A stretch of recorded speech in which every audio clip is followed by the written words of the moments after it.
Rasulillah, salatullah salamullah ala Yasin Habibillah.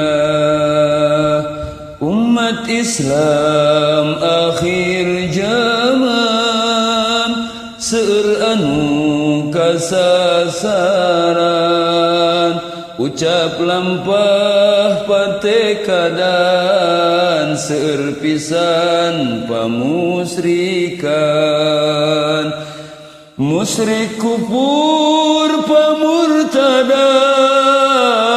tos jadi kebiasaan, teu ieuh jadi pikiran mata ruksa kana iman. Syahadat sok diucapkeun, salat oge dilakukeun, majarkeun teh cukup iman jeung ngaku kaislaman. Najan laku teu nepakan kana aturan pangeran, tegaduh rasanya lahan eta teh pangajak setan. Ari ngaku umat Islam, ari lampah siga setan, mabok jinah perjudian anu jadi pidamelan. Seueur ulama diancam pedah ngajak lebet Islam, da kuring manggeus iman, da cukup Islam turunan. Ulama dipikang ewa nerangkeun aturan hakna, ngajak salat jeung zakatna, majar bosen ngadengina. Seueur ajeng nerangkeun kana hukum ti pangeran, seueur anu ngabalieur bongan jauh jeung kahayang. Seueur ucap pagawean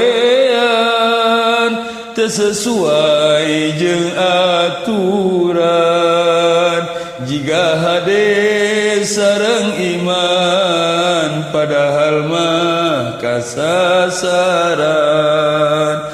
Kana salat ngahir-ngahir majar pamang pidameun, nyar dunia sesepan salat narek dikodoan.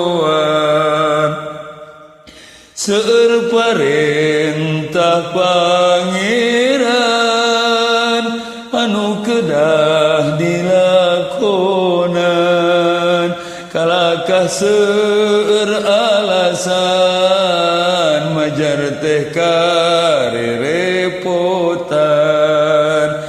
Eling-eling umat Islam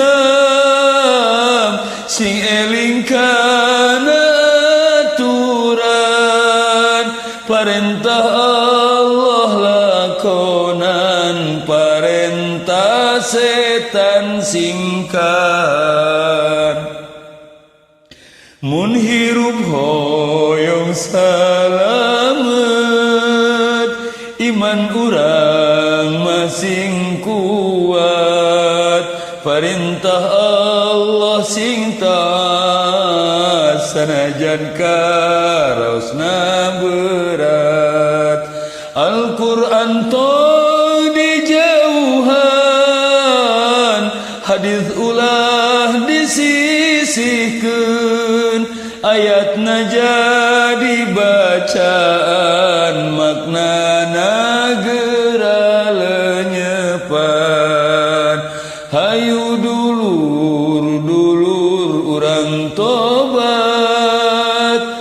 mempeng urang masih sempat, ibadah urang sing ningkat, mempeng teu acan kaburu mah